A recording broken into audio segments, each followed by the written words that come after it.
Vamos a hacer un breve repaso de todo lo que es la unidad 16 y si aparecen dudas, los vamos resolviendo. Entonces, nosotros teníamos distintos tipos de tejidos, 4 tipos de tejidos. ¿Se acuerdan cuáles eran?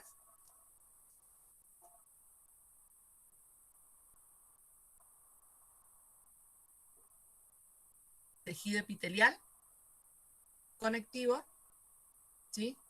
Nervioso, ¿y cuál era el otro que teníamos?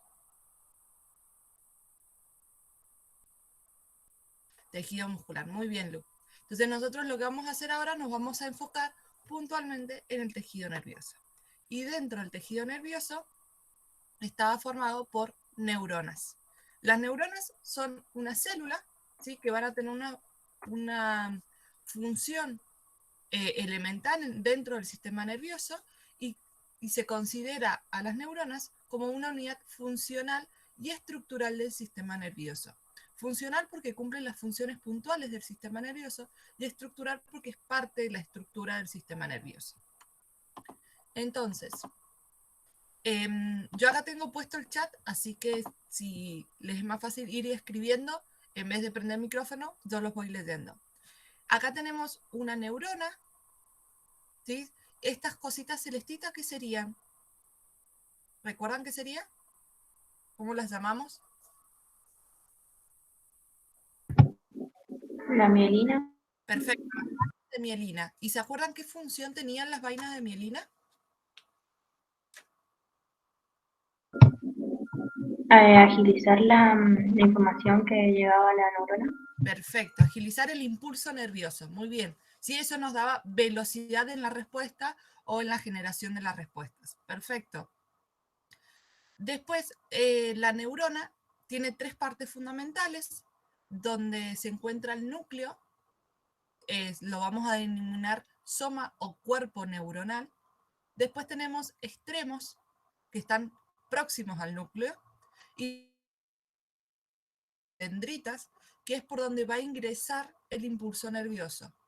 Después tenemos un axón, que la longitud del axón va a variar dependiendo de qué tipo de células tenemos. Y este axón, al finalizar el axón, ¿sí? en el extremo, tiene una ramificación. Esta ramificación los vamos a llamar terminales axónicas. Y por acá es por donde va a salir el impulso nervioso y se lo va a transmitir a la siguiente neurona. Ese pasaje de la información o el flujo nervioso, que es la unión o la interacción entre el axón de una célula y la dendrita de la siguiente, lo vamos a denominar sinapsis. ¿Sí? Ese es el proceso de sinapsis. Ya vamos a desarrollarlo más adelante. A su vez, a las neuronas las podemos clasificar según sus funciones. Tenemos neuronas sensoriales, que van a ser aquellas que van a estar conectadas con los receptores sensoriales y van a llevar esa información al sistema nervioso central. Después tenemos las interneuronas, que las interneuronas son aquellas que interconectan, ¿sí? O conectan 2 neuronas. Sirven como conexiones. Y por último, tenemos neuronas motoras o neuronas de proyección, que lo que van a hacer es, las motoras van a llevar esa información o ese impulso hacia los músculos o hacia las glándulas, y las de proyección van a retransmitir el mensaje dentro del sistema nervioso central. ¿Sí? Entonces tenemos sensitivas desde los receptores al sistema nervioso central, interneuronas que van a intercambiar señales dentro del sistema nervioso central, las motoras del sistema nervioso central a los efectores, glándulas, músculos, para que ejerzan una acción, y la proyección es retransmitir señales dentro del sistema nervioso central. ¿Sí?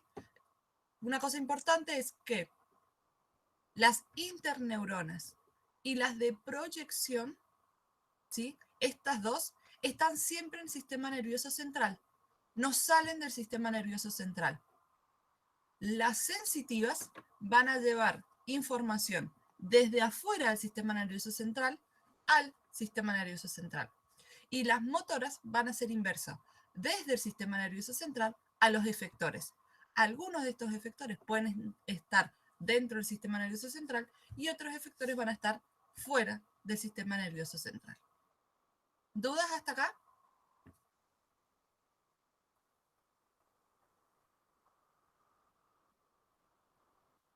Profe, yo tengo una duda con la célula de Schwann. Bien. ¿Ellas forman la vaina de mielina en conjunto? Las células de Schwann van a formar las vainas de mielina, pero en el sistema nervioso periférico, en las neuronas del sistema nervioso periférico. Ah, bien, bien. Ahora sí, profe, gracias. De nada. Acá estamos. ¿Sí? Para que nos ubiquemos un poquito, ya vuelvo de vuelta. Las células de la glía, teníamos células del sistema nervioso central, o sea que van a estar aportando al sistema nervioso central, astroglía, oligodendroglía, microglía y células ependimarias. Y en el sistema nervioso periférico, las células de Schwann, que es la que generan las vainas de mielina y células satélites. Y en el central, las que generan las vainas de mielina son los oligodendroglía. ¿Sí? Sí, ¿Estamos? profe, ahora sí. Perfecto. Gracias. De nada. Bien, entonces acá las clasificamos según la función. Entonces, sensitiva, recordemos, aproximadamente de sensores, entonces de los receptores al sistema nervioso central. Interneurona entre dos neuronas, ¿sí? Entonces, generalmente ocurre en el sistema nervioso central. Proyección es que, imagínense, un retroproyector, un proyector, que lo que hace es retransmitir una señal en un lugar, ¿sí? Yo puedo tener la compu, conecto al proyector y me transmite la señal acá adentro. No me lo transmite afuera del aula, ¿sí? Entonces, siempre dentro del sistema nervioso y central, y las motoras son aquellas que van a generar una acción. Entonces, para generar una acción necesito una señal y alguien que me obedezca o alguien que realice la acción que yo digo. Entonces, desde el sistema nervioso central, que es quien indica, quien manda la señal, hacia los músculos o las glándulas para que realicen esa función. ¿Sí? Tratemos de, ya que estos son nombres medianamente simples de aprender, tratemos de asociarlos y así de esa manera va a ser más rápido o más fácil para recordar. Después también las podemos clasificar según su estructura, ¿sí? Cómo está formada. ¿Cómo analizamos esta estructura? La vamos a analizar dependiendo de las tres estructuras que nosotros vimos: el axón, las dendritas y el axón. Entonces, tenemos tres tipos: multipolar, bipolar y unipolar. Las multipolar van a ser aquellas que tienen muchas proyecciones dendríticas, ¿sí? Alrededor del soma, y de todas esas proyecciones dendríticas, vamos a tener muchas proyecciones dendríticas y un axón. A eso es lo que vamos a llamar multipolar, ¿sí? Porque tiene muchos polos en esta parte, en la parte del soma. Por ejemplo, van a ser neuronas motoras, interneuronas o de proyección. ¿Sí? Estos son ejemplos nomás los que acabo de decir. Después tenemos las bipolar, ¿sí? Donde vamos a tener una dendrita principal, ¿sí? Acá tenemos una dendrita principal, el soma y luego el axón con las terminales axónicas. Acá tenemos como varios polos que se generaban del soma de la célula. Y después tenemos las que se denominan unipolar o pseudo unipolar, donde la prolongación que se ramifica para originar las terminales dendríticas de un lado o de las terminaciones axónicas del otro. ¿Sí? Entonces acá tenemos terminaciones, es decir, seguimos teniendo un solo soma y tenemos terminaciones dendríticas que están de un lado y los somas están del otro lado, el axón está del otro lado. Estas generalmente se llaman pseudo unipolar porque inician como unipolar y en algunas ocasiones también puede ser bipolar, ¿sí? O inician como bipolar y pasan a ser unipolar. ¿Seguimos?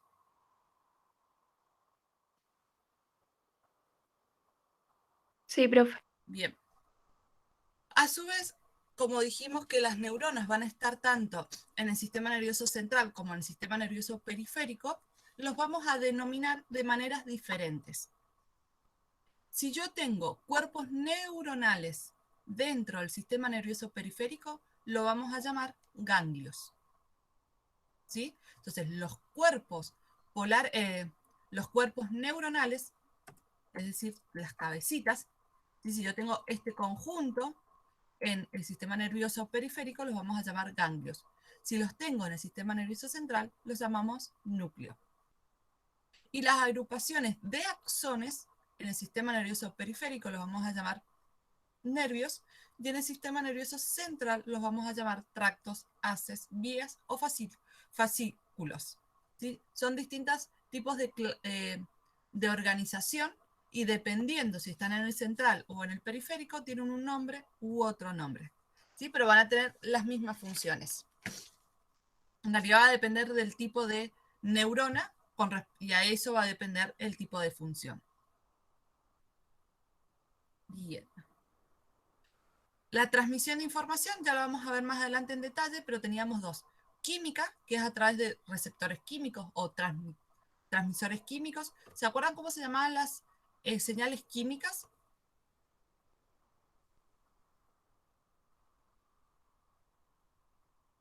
Neurotransmisores, profe.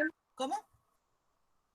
Neurotransmisores. Perfecto, ¿sí? Entonces, la transmisión química va a ser a partir de neurotransmisores, que son sustancias químicas, y las bioeléctricas va a ser a través de un impulso o un cambio eléctrico que generalmente se va a llevar a cabo por el intercambio de iones. Y ese intercambio de iones o el ingreso y egreso de algún ion es lo que va a generar la transmisión del impulso eléctrico. Eso ya lo vamos a ver más adelante, por eso no me detengo ahora. Y después, como preguntaban recién sobre las células de la glía, porque nosotros en el sistema nervioso tenemos dos tipos de células, neurona y células de la glía. Las neuronas ya las vimos, que serían como la función y la estructura principal del sistema nervioso, y las células de las glías vendrían a ser como un apoyo, protección, cuidado de las neuronas. Entonces, a las células de las glías las puedo clasificar según el tamaño. Si son grandes, macroglía; si son pequeñas, microglía. ¿Sí? Esa es una clasificación. Y la otra clasificación es por ubicación y por funcionamiento, es decir, dónde se encuentran, si en el sistema nervioso central o en el periférico, y qué función cumple. En el sistema nervioso periférico vamos a encontrar dos, como recién mencionamos, las células de Schwann, que la función que tiene es producir las vainas de mielina de las neuronas del sistema nervioso periférico. Y las células satélites van a ser aquellas que van a funcionar como sostén, ¿sí? Van a brindar sostén, nutrientes a las neuronas ubicadas en los ganglios. ¿Sí? Recordemos que los ganglios eran los cuerpos celulares ubicados en el sistema nervioso periférico. Entonces, las células de Schwann se van a encargar, por así decirlo, del axón, y las satélites de los cuerpos celulares. Y en el sistema nervioso central vamos a tener 4 tipos de células porque van a ser más específicas o generan más acciones que las del sistema nervioso periférico. Tenemos la astroglía, que va a mantener, que en la astroglía los podemos llamar también astrocitos, que la función es mantener un ambiente químico para el funcionamiento de las neuronas, ¿sí? Y a este les van a aportar nutrientes, protección, también van a colaborar en la migración de las neuronas cuando se están formando para el desarrollo del nuevo individuo. Y una cosa importante es que van a producir una barrera hematoencefálica, ¿sí? Es una barrera de protección. Estas las podemos como comparar como un poquito con las células satélites, ¿sí? Porque van a ser las que van a dar sostén. La astroglía genera muchas más acciones, pero podemos generar como análogas. Después tenemos la oligodendroglía, que son oligodendrocitos y van a formar una red de sostén para las neuronas y además van a formar las vainas de mielina de los axones de las neuronas del sistema nervioso central, ¿sí? Van a ser una red y esto permite que todas las neuronas estén interconectadas y van a formar las vainas de mielina y esta sería como un análogo de las células de Schwann. Estas dos cumplen más funciones, pero bueno, para comparar así de forma rápida. Después tenemos las microglías que van a cumplir una función de fagocitosis, es decir, van a englobar las sustancias o agentes extraños que encuentren y lo van a degradar. ¿Sí? Es como parte del sistema inmunológico. Y después tenemos las células ependimarias, que van a ser aquellas que van a revestir los espacios donde se encuentra el líquido cefalorraquídeo, lo van a producir y van a favorecer o colaborar en su distribución, que sería lo mismo que su circulación. ¿Alguna duda de esta Profe, primera parte? Sí. ¿podría volver a explicar las células ependimarias? Ependinarias. ¿Ependimarias? Sí, Bien, sí. perfecto. Nosotros en nuestro sistema nervioso central, ¿sí? Pongámonos en nuestro cráneo, además del encéfalo, que va a estar formado por el cerebro y por otras estructuras, tenemos un líquido, ¿sí? El líquido cefalorraquídeo. En esa cavidad, la cavidad donde va a estar el líquido, va a estar recubierta por células ependimarias. También van a producir ese líquido cefalorraquídeo. Y el líquido cefalorraquídeo tiene como función proteger todo lo que es el sistema nervioso central. Entonces, mientras que nosotros nos movemos, ese líquido se va desplazando de un lado hacia otro para permitir una mayor protección del encéfalo. Por ejemplo, si yo ahora me acuesto, ¿sí? El líquido cefalorraquídeo se va a ubicar de tal manera, imagínense como una botella con agua, ¿sí? No sé si se llega a ver el agua. Si está parada, está ubicada acá en la base. Si yo la acuesto, se va cambiando, ¿sí? Entonces, ese movimiento, y a medida que yo me voy moviendo, se va moviendo conmigo el líquido cefalorraquídeo porque tiene como función de protección del cuerpo, del sistema nervioso central. Entonces, ese movimiento está mediado por estas células. ¿Se entendió mejor ahora? Sí, profe, ahí se entendió mejor. Bien, perfecto. ¿Alguna otra duda sobre esto?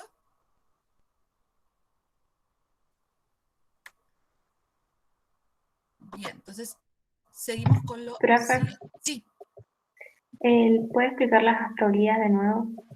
las astroglías. Sí, profe. Igual a mí no sé si soy yo o se me sale la presentación. Sí, ahí, porque justo la saqué porque creí que no había más dudas. Ah, bien. Bueno, la astroglía primero la vamos a encontrar en el sistema nervioso central. ¿Sí? ¿Hasta ahí estamos? Sí, sí, eso sí, profe. Bien. Y la función que va a tener es generar un ambiente para que las neuronas puedan crecer. Como las neuronas son células, son estructuras vivientes, digamos, necesitan nutrientes, un medio equilibrado, ¿sí? De pH o de iones. Entonces, todo ese equilibrio lo van a realizar las astroglías dentro del sistema nervioso central. Entonces, les van a permitir un ambiente cómodo, por así decirlo, o adecuado para que las neuronas del sistema nervioso central vivan. Y la otra acción es que van a generar una barrera hematoencefálica. No, perdón.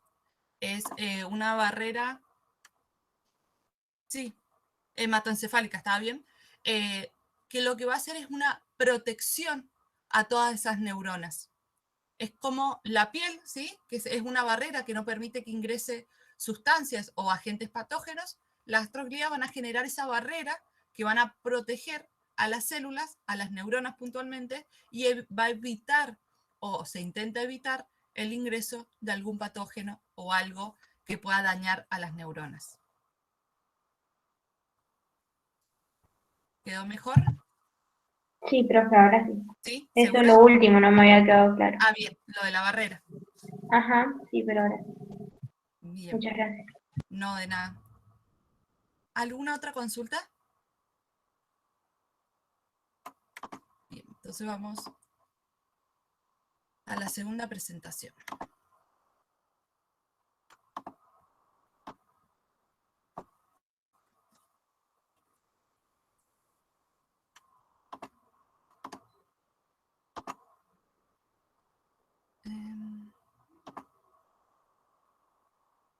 Configura. Perfecto. Estamos, ¿verdad? Ahí con la presentación. Sí, profe, ahí se ve. Perfecto. Entonces, ya vimos la estructura. Ahora vamos a empezar a ver el funcionamiento o cómo tenemos o qué tenemos para que funcione. El sistema nervioso va a funcionar a través de un impulso nervioso. ¿Por qué va a actuar a través de esto? Porque tanto los tejidos musculares como los tejidos nerviosos son tejidos excitables. Es decir, que son tejidos capaces de responder a un estímulo y retransmitir o transmitir una respuesta generada por ese estímulo. Y que su respuesta va a depender de la excitabilidad que reciba. ¿Sí? Es decir, si es grande, si es pequeña o qué tipo de cambio que produzca en las membranas de sus células va a generar un cambio. Y este cambio puede variar o depender puntualmente de la señal que reciba. Y dependiendo de la señal que reciba, la va a retransmitir o no.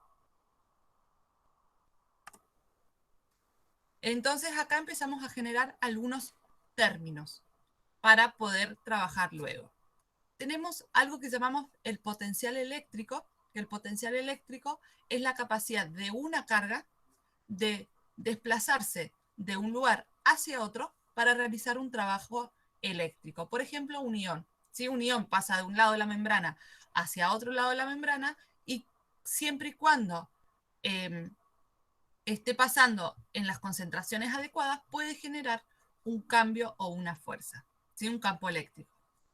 Y la diferencia de potencial, ¿sí? Diferencia, entonces como es algo, estoy comparando, ¿sí? Es decir, diferencia, tengo que comparar dos espacios distintos. Entonces, esa diferencia es entre dos espacios, por ejemplo, el medio extracelular y el medio intercelular de una neurona. Entonces, esto se va a medir en dos regiones diferentes. Por ejemplo, acá tenemos una célula y este sería el medio extracelular. ¿Sí? Si yo mido la concentración de iones en el interior y la concentración de iones en el exterior, ahí voy a encontrar una diferencia de potencial. ¿Sí? ¿Dónde hoy tengo más concentración de potasio? ¿Dentro de la célula o fuera de la célula? En este ejemplo. Dentro de la célula. Dentro de la célula, perfecto. ¿Y de cloro? Fuera. Muy bien, perfecto, ¿sí? Entonces tengo, porque este esquema me muestra que mientras más grande sea el símbolo, mayor cantidad hay, ¿sí? Entonces acá tenemos un potasio grande y un potasio pequeño. Generalmente en todas las células ocurre esta concentración, pero estábamos hablando puntualmente en esto. Y esta diferencia de iones de carga, ¿sí? Tanto en el medio externo como el medio interno, es lo que me va a dar una diferencia de potencial. Si yo mido con un electrodo la carga que hay en el interior de una neurona, ¿sí? Y en el exterior que hay, a eso me va a medir, en una neurona, me va a medir una diferencia de menos 70 milivolts, ¿sí? Porque la carga negativa con respecto a la carga positiva del medio es mucho mayor la negativa que la positiva. Entonces la diferencia me va a dar menos 70. Eso puntualmente en la neurona. Después tenemos otros ejemplos, como en el glóbulo rojo es menos 9 milivolts y en algunas células vegetales es de menos 180. ¿Sí? Pero siempre, o en la mayoría de los casos, el interior de la célula es negativo con respecto al medio extracelular. ¿Hasta acá estamos? Profe, ¿siempre se va a cumplir eso? Siempre que la célula esté en reposo. Así que no Ah, reciba ok, ninguna señal. Porque ahora vamos a ver ok. que cuando ocurre el impulso nervioso cambia la carga iónica. ¿Sí? Si estamos como en estado basal sin ningún cambio, sí. Entonces, a ese, cuando justamente la célula está tranquila, no está estimulada, lo vamos a llamar potencial de reposo. Ese potencial de reposo es el que le acabo de mencionar. Cuando la célula está neutra, por así decirlo, sin señales, es un potencial de reposo. Es decir, las células no están estimuladas. Y el potencial de acción es un estímulo que va a llegar a la célula y dependiendo de ese potencial de acción, del valor de ese potencial de acción, del tipo de ese potencial de acción, va a generar o no un cambio. Si se genera ese cambio, se va a producir lo que denominamos impulso nervioso. Es decir, la neurona se excitó, entonces va a transmitir una señal. Esa transmisión de señal es el impulso nervioso. Y el potencial de acción va a depender de la intensidad, es independiente de la intensidad del impulso, es decir, va a llegar un impulso, si ese impulso se hace o no se hace, ¿sí? O es o todo o nada. No es como un intermedio, no hay más fuerte o más despacio para generar una acción, ¿sí? Si el impulso viene con una cierta frecuencia, ¿sí? Que pase el umbral, no sé si lo teníamos acá. No, no lo teníamos acá. El impulso viene con cierta frecuencia y es capaz de pasar un umbral, un mínimo que necesita, va a generar la misma respuesta. Aunque venga 5 veces más grande o 2 veces más grande, no importa, siempre va a ser la misma respuesta, porque es un todo o nada. Un ejemplo muy pavo, pero para que nos demos cuenta quizás, para prender la luz, ¿sí? Yo puedo prender la luz despacito con mi dedo, ¿sí? O le puedo pegar fuerte a la perilla. Los dos momentos voy a tener la misma respuesta. El foco se va a prender. No se va a prender ni con mayor potencia ni con menor potencia. Se va a prender. ¿Sí? Siempre y cuando llegue al fondo del botón, digamos. Entonces a eso llamamos todo o nada. Porque si yo toco con muy poca fuerza la luz y no llego a que el botón llegue en su totalidad al cambio, no va a pasar nada. Entonces necesito eso. Pero no importa si yo lo hago con un dedo, con una piña, con un martillo, voy a tener igual la respuesta. Y la función de este potencial de acción va a ser transmitir rápido una señal y a largas distancias. ¿Sí? Que va a ser todo el axón. Imagínense una señal del sistema nervioso central a la punta del dedo para que se mueva el dedo. Son largas acciones y en algunos casos esas acciones necesitamos que sean urgentes. Por ejemplo, yo voy caminando, tengo que cruzar una acequia. Si yo no le mando la información a mi pierna que tiene que levantar el pie, me voy a pasar directamente a la acequia, voy a entrar a la acequia. Entonces, si voy corriendo, necesito que las señales vayan más rápido. Entonces sería como la función principal. Bien, lo vamos a ver enseguida. ¿Consultas hasta acá?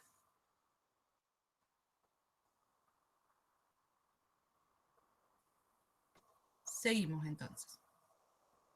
Lo importante, una de las cosas o uno de los factores de este potencial eléctrico es el potencial eléctrico de un ion, ¿sí? Porque un ion específico o las concentraciones de ese ion me va a generar que se genere el impulso o que no se genere.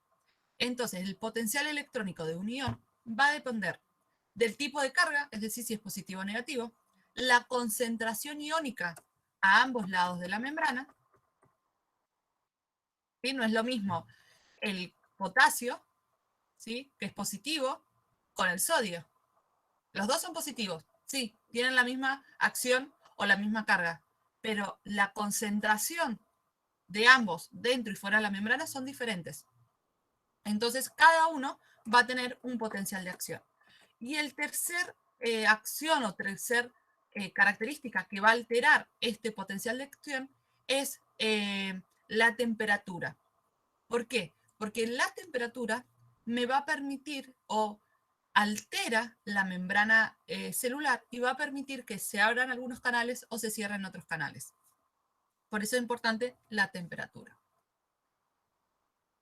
Entonces, como tenemos un potencial de ion que entra, sale o varía, también vamos a tener un potencial de equilibrio del ion. ¿Sí? En algún momento los iones van a estar en equilibrio. ¿Qué quiere decir que un ion esté en equilibrio?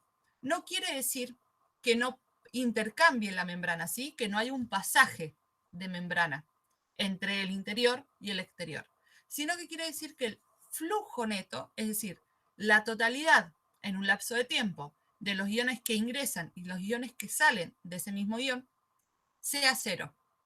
Salen 3, entran 3, ¿sí? Y que la fuerza química generada por esa diferencia de concentración a ambos lados de la membrana se le opone la fuerza eléctrica del potencial eléctrico. Es decir, cada uno va a tener una concentración. Por ejemplo, el sodio tiene un valor de más 55 milivolts, pero el potasio, como está en el interior, tiene un valor de menos 90 milivolts. ¿Por qué? Porque en el interior, ¿sí?, de la neurona, además de potasio, hay muchos iones o cargas negativas que hace que el interior de la membrana sea negativo. En cambio, el potasio, como están en la parte externa de la membrana y hay el medio extracelular es positivo, hace que el sodio tenga un valor positivo.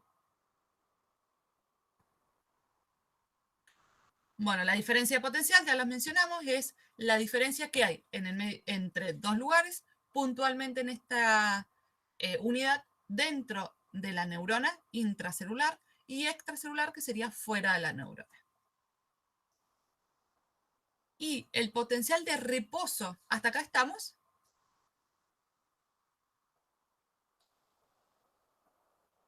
¿Sí? Sí, profe. Bien. Y el potencial de reposo, es decir, cuando la neurona está tranquila, está como neutra, va a tener tres acciones que van a depender de ello. La distribución asimétrica de iones a ambos lados de la membrana, ¿sí? Porque eso es lo que ocurre. Hay una concentración diferencial. Después tenemos las bombas iónicas y transportadoras, que son las que van a permitir el ingreso o egreso de sustancias, generando siempre un flujo cero o un flujo neto. Y la permeabilidad diferencial, es decir, la capacidad de la membrana o de ese tipo de membrana de que entre un ion o salga u otro tipo de ion. Entonces, acá teníamos el potencial de acción de la neurona. La neurona se va a encontrar en menos 70. Van a llegar estímulos, ¿sí? Pero si esos estímulos son pequeños, como en este caso, no van a generar una acción de la neurona. ¿Cuándo van a generar una acción de la neurona? Cuando se pase este umbral, cuando se pase este valor, que generalmente en las neuronas es de menos 55. Es decir, cuando viene un impulso de tal manera que cambia la diferencia de potencial de menos 70 a menos 55, cuando ocurre eso, se permite que la neurona empiece a transmitir el potencial de acción. Sí, perdón, el mensaje químico o eléctrico de la neurona, ¿sí? El mensaje eléctrico. Entonces, una vez que se pase ese umbral, ya vamos a ver puntualmente qué pasa en cada caso, la neurona se despolariza, que se dice, y luego intenta volver a su estado de reposo y espera que llegue otro impulso para generar la respuesta. Entonces, cada impulso va a depender de que si la neurona lo retransmite o no. Es como, por ejemplo, si yo estoy, no sé, escuchando música con mis auriculares y alguien me habla. Yo no lo voy a escuchar. ¿Sí? Entonces sería este umbral. Pero si alguien viene y me grita, ahí con los auriculares y todo, seguramente lo voy a escuchar. Entonces recién ahí genero mi impulso. Este sería el potencial de acción, cómo se desarrolla y cómo vuelvo al estado de reposo. ¿Por qué vuelvo al estado de reposo? Para que me pueda llegar otra nueva señal. Entonces, vamos a tener por distintos pasos. Vamos primero a explicar este momento donde está acá el 1, ¿sí? Que sería el momento de reposo, cuando la célula está en reposo, sin ninguna señal. Entonces, se llama momento de reposo o reposo y se dice que la membrana está polarizada. La membrana es casi impermeable al sodio y los canales de sodio están en la mayoría cerrados y los pocos iones que pasan son eliminados rápidamente a través de la bomba sodio-potasio. Y la membrana sí es relativamente permeable al potasio y muchos de los canales del potasio están abiertos, pero no se puede mover con libertad debido a la impermeabilidad de iones en general. Entonces, en estado de reposo, el valor de diferencia potencial es menos 70 milivolts. ¿Sí? ¿Qué es lo que vemos acá? Menos 70. Ahora vamos a ir al paso 2, o el momento 2, que es el potencial de umbral. Si un estímulo supera un umbral determinado de menos 55 milivolts, va a producir la apertura de los canales, ¿sí? De los canales de sodio. Es decir, me va a llegar un impulso. Si el impulso vale menos 60, no me va a hacer nada. Si el impulso vale menos 55, voy a generar la respuesta. Si el impulso llega a menos 40, voy a generar una respuesta. ¿Sí? Todo lo que sea menor que menos de 55 me va a generar una respuesta. Entonces, una vez que llega ese valor, se empiezan a abrir los canales de sodio. A eso llamamos potencial umbral. El tercer paso es el paso de la despolarización. ¿Qué ocurre en este momento? Como se abrieron los canales de potasio, dependientes del potencial eléctrico, van a permitir el ingreso de potasio a la célula. Entonces, este ingreso de sodio, perdón, no de potasio, a la célula va a hacer que la diferencia de potencial cambie. Es decir, que su interior se vuelva positivo. El interior de la célula, ¿sí? Esto teníamos menos 70. Cuando abro los canales de sodio, el interior de la célula se vuelve positivo. Que recién preguntaban si siempre era negativo en el interior y positivo en el exterior. Siempre que está en reposo. Cuando ya se activó, ya ahí sí se invierte la carga iónica. Entonces queda positivo en el interior, ¿sí? Y el exterior también queda positivo, pero menos positivo, queda negativo. Entonces, a ese paso lo vamos a llamar despolarización. Puede llegar a más 40, pero puede llegar a otros valores también, porque va a depender de la fuerza del impulso. Puede llegar a más 40, a más 70, a más 30, pero siempre va a ser en la misma respuesta. El cuarto paso es lo que se denomina repolarización. Es decir, vino un impulso, generé el cambio, hice una acción, mandé la señal y ahora tengo que volver a mi estado inicial, tengo que volver al momento cero. Entonces ocurre un momento de repolarización, en lo cual los canales de sodio que los abrimos se empiezan a cerrar y los que empiezan a abrirse son los canales de potasio. ¿Sí? Los canales de potasio se cerraron, entonces los potasios dependientes de voltaje empiezan a abrirse. Este ingreso excesivo de potasio hace que la neurona, el interior de la neurona se hiperpolarice, es decir, se pasa de largo. ¿Sí? Porque como que abre la puerta y entran todos, entonces se pasa de largo. A eso se denomina hiperpolarización. Pero yo tengo que volver a mi estado de reposo. Entonces, en un quinto paso, lo que hace que al aumentar la permeabilidad de los iones de potasio, se produce una hiperpolarización. de la salida de potasio, perdón. Entonces, el potencial de membrana puede llegar a menos 90 milivolts. Y desde esto, ¿sí? Porque ahora me queda mucho menos negativo, porque de la carga positiva, de la poca carga positiva que yo tenía, que era el potasio, salieron todas para volver a la repolarización.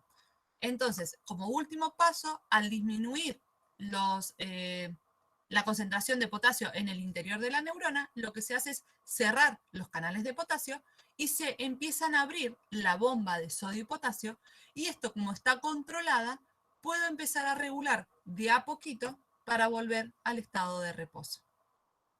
¿Sí? ¿Se entendió esto? ¿Dudas?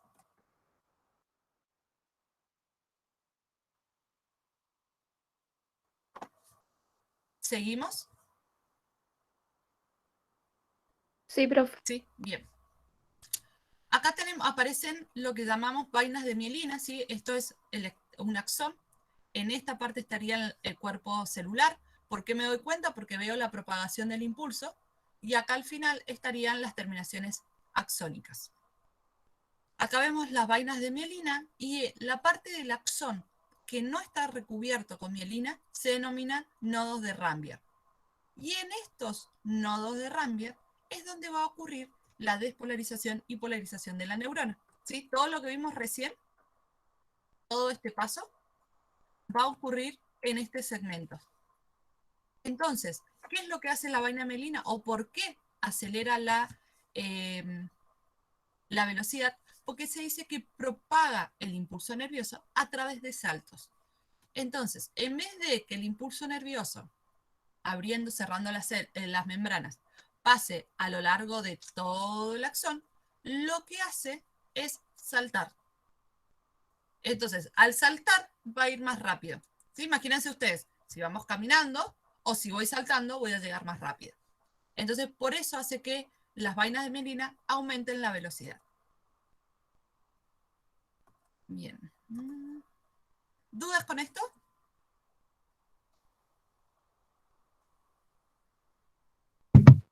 No, profe. Entonces, ahora presentamos la última parte, que sería lo que ustedes vieron ayer, o los que estuvieron de forma presencial, que es lo que trabajaron ayer, que es de sinapsis.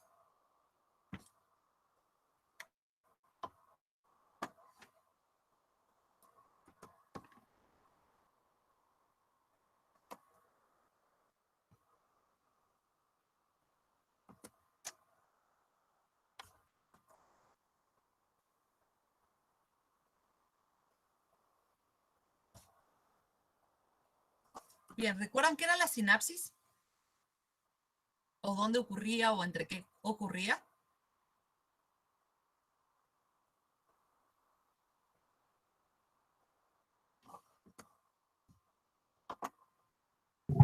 ¿Puede ser que ocurría en la terminal axónica? Bien, la terminal axónica de una neurona, ¿y con quién? Era la terminal axónica de una neurona. ¿Y con qué se conectaba? Podía ser con músculos, otra neurona y... Ay, no me acuerdo qué otra. Perfecto, sí, con músculos o glándulas y otras neuronas. Eso sería la conexión de las neuronas, pero la sinapsis ocurre entre dos neuronas. Entonces, la terminación axónica, en la sinapsis sería la terminación axónica más la unión con un dendrita. ¿Sí? Este segmento acá, como dijo la compañera, terminaciones axónicas, se va a unir con otra neurona, ¿sí? Con la dendrita de otra neurona, y esto es lo que va a generar que pase el potencial de acción de una neurona a la otra. Entonces, puntualmente va a ser una unión especializada a través de las cuales las señales viajan de una neurona a otra neurona. Eso sería como la sinapsis, ¿sí? Pero siempre va a ocurrir, muy importante, entre las terminaciones axónicas y las dendritas de otra célula. Siempre hablando en este sentido, en el sentido del potencial de acción. Tenemos dos tipos de sinapsis, es decir, dos tipos de señales o dos tipos de transferir esta señal. donde tenemos una sinapsis eléctrica y una sinapsis química. La sinapsis eléctrica, por su nombre, lo que va a hacer es, va a estar actuando o se desencadena por el intercambio de iones. ¿Sí? Este intercambio de iones o este flujo de iones va a generar un impulso eléctrico. En cambio, la sinapsis química es llevada a través de sustancias químicas, que más temprano dijimos que son denominadas neurotransmisores. Entonces, la sinapsis eléctrica va a llevar a cabo entre dos neuronas continuas y que van a estar unidas a través de una unión de hendidura o una unión nexus, que son las mismas, nada más que con dos formas de decirlo. Entonces, una vez que estas dos neuronas continuas se unen a través de la unión de la hendidura, cuando llega el impulso nervioso, perdón, me olvidé de decirles o de repasar, la primera célula la llamamos célula presináptica porque es previo a la sinapsis, y la célula postsináptica es la segunda, es la que recibe la señal porque se encuentra después de la sinapsis. Entonces, cuando llega el impulso... Profe, Sí, la célula presináptica sería el axón terminal y la postsináptica serían las dendritas. exacto, digamos. En realidad sería la célula presináptica, sería la célula completa. Pero la célula presináptica pone en juego o participa solamente en las terminales axónicas. Y en la célula postsináptica, que es toda, solamente participa la dendrita. ¿Sí? ¿Está bien cómo lo es? Ok. Porque en este momento esta célula va a ser postsináptica, pero si esta célula retransmite la señal, esta se va a convertir en presináptica y la siguiente en postsináptica. Pero está bien, siempre la presináptica pone en juego las terminales axónicas y las postsinápticas las dendritas. ¿Sí? Sí, profe, muchas gracias. No, de nada. Entonces, cuando llega el impulso necesario, el impulso eléctrico necesario, estos canales se van a abrir y van a permitir el ingreso de iones. Entonces, este ingreso de iones va a permitir que la célula postsináptica retransmita la señal. En la sinapsis química vamos a tener neurotransmisores, vamos a tener también una célula presináptica, una célula postsináptica, y a diferencia de la anterior, acá hablamos de células continuas que están unidas. Estas se denominan células contiguas, porque están próximas, pero no están unidas, ¿sí? Es una gran diferencia, continua y contigua. Y ese espacio que queda lo vamos a llamar espacio sináptico, ¿sí? O espacio entre neuronas se puede llamar también, pero es un espacio sináptico que tiene un tamaño de 20 nanómetros y lo que permite en este caso es que los neurotransmisores, una vez que sean liberados, puedan viajar y unirse a la célula postsináptica y permitir el ingreso de iones, y eso es lo que va a generar el impulso nervioso, ¿sí? La transmisión del impulso nervioso. ¿Alguna duda de esto?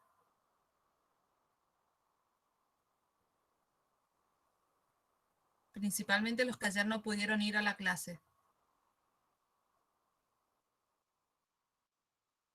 Bien, ahora vamos a ver los Profe, pasos. a mí mucho no me queda muy claro la sinapsis química. La química, bien. Ahora la vamos a ver en detalle entonces. La explico ahora y después me decís si quedan todavía dudas y lo volvemos a ver. Entonces, primero necesito tener dos cosas. Una neurona presináptica, que es la parte superior, y una neurona postsináptica. ¿Sí? Entonces, lo que va a hacer, me va a llegar un potencial de acción, y este potencial de acción lo que va a hacer es despolarizar esta membrana, como vimos recién, y va a abrir canales específicos, en este caso van a abrir canales de calcio. Y esa apertura de los canales de calcio, es decir, el ingreso del calcio a esta neurona, permite que estas vesículas, ¿sí? En las terminaciones axónicas hay vesículas con neurotransmisores. Entonces, el ingreso de calcio permite que estas vesículas se fusionen o se unan a la membrana celular, y al unirse a la membrana celular, lo que hace es liberar su contenido al espacio sináptico. Su contenido, que son todas esas pelotitas celestes que son neurotransmisores. Entonces, una vez que esos neurotransmisores son liberados al medio o al espacio sináptico, esos neurotransmisores se van a unir al receptor de la membrana postsináptica, y esa unión a los receptores de la membrana postsináptica hacen que se abren los canales iónicos y van a permitir que ingresen estos iones positivos, que pueden ser potasio, sodio, ¿sí? Puede ser variado, por eso se lo pone como un más, y el ingreso de estos iones positivos va a hacer que se siga propagando el impulso nervioso. ¿Sí? Va a permitir que fluya. ¿Se entendió mejor ahora la química? ¿O quedó algo que no se entiende? Profe, Sí. ¿siempre va a ser calcio lo que ingrese para activar Sí. esto? En las neuronas Ah, sí. Siempre va a ser calcio para ingresar bien. en la presináptica. Y esto es lo que lo activa, digamos, al proceso. Exacto. Eso es lo que permite que los neurotransmisores salgan. Sí, profe, ahora sí entendí. ¿Sí? Pensemos como los neurotransmisores como que son mensajeros. Llevan una señal, como si fueran cartas. Entonces, cuando ingresa el calcio, lo que hago es que estos mensajes salgan y se van a unir al su receptor específico, no a cualquier receptor. Cada neurotransmisor tiene un receptor, y al unirse permite que se abran los canales. Cuando se abren los canales, entran los iones. ¿Sí?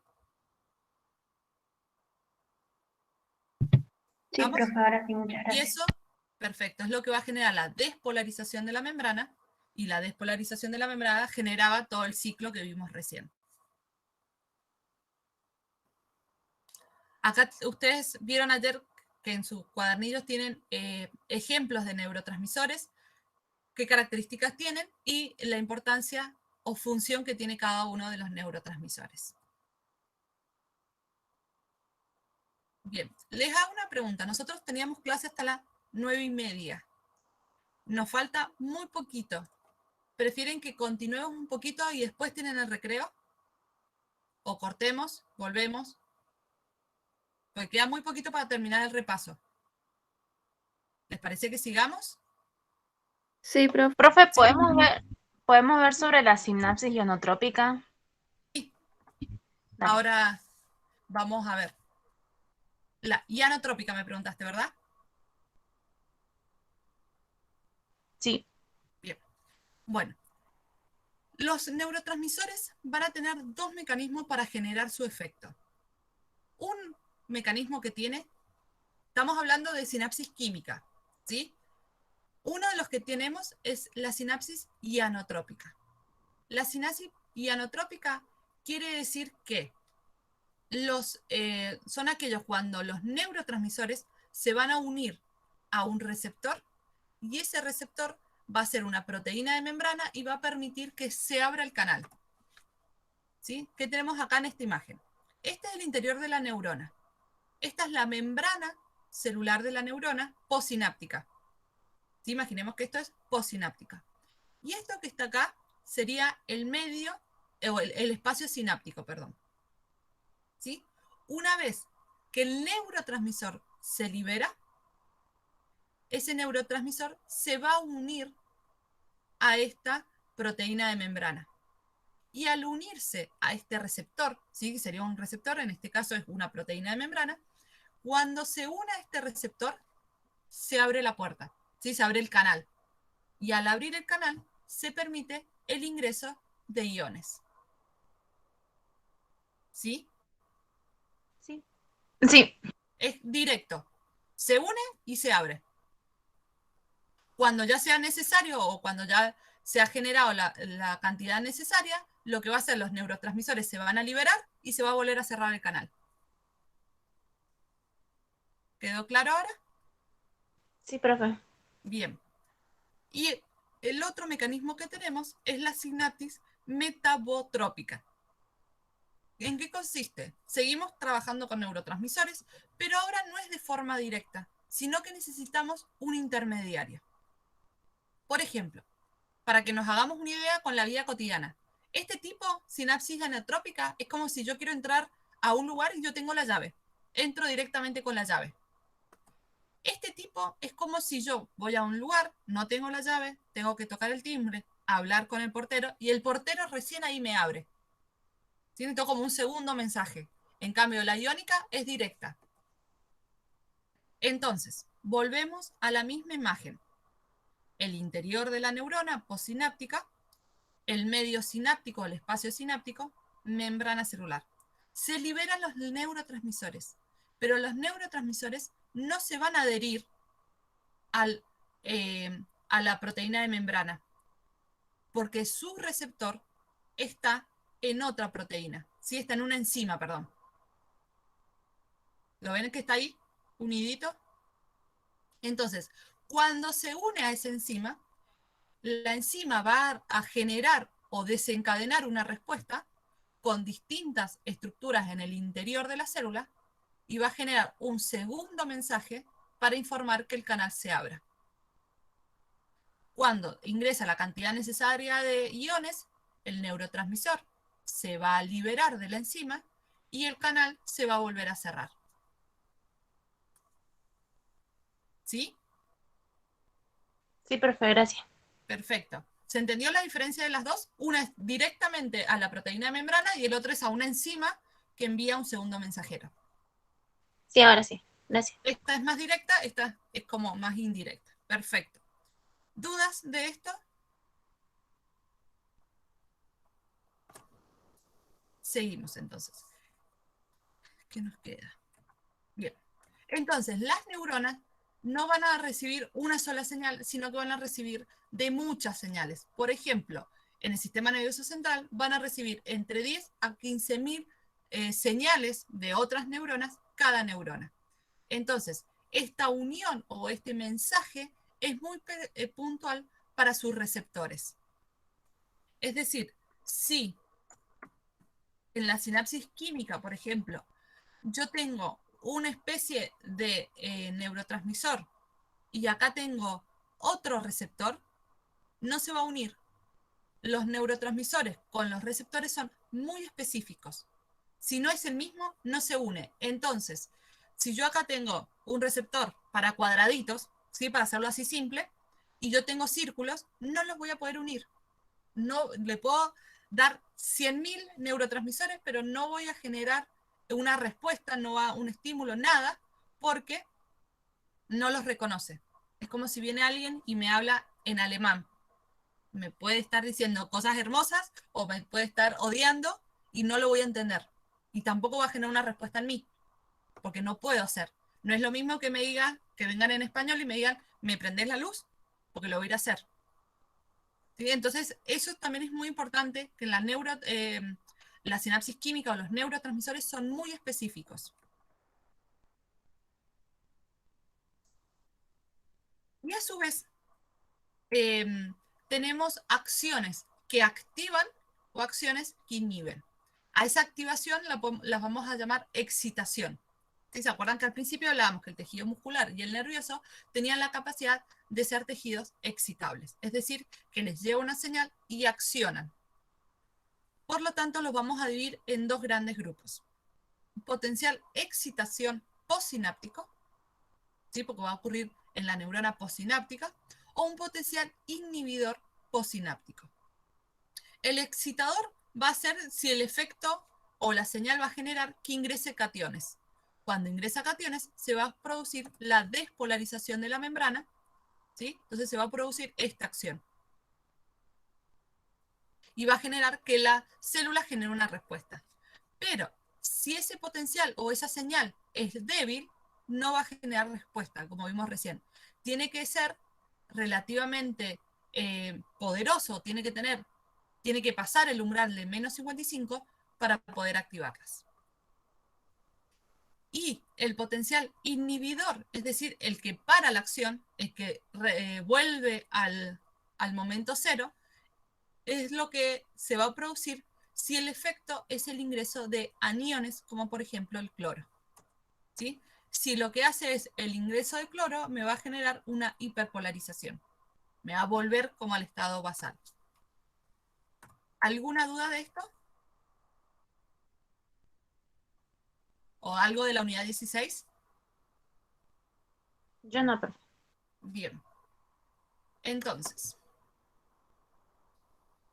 ahora tenemos 15 minutos de recreo y después vamos a volver a realizar el Moodle, a realizar el TPE.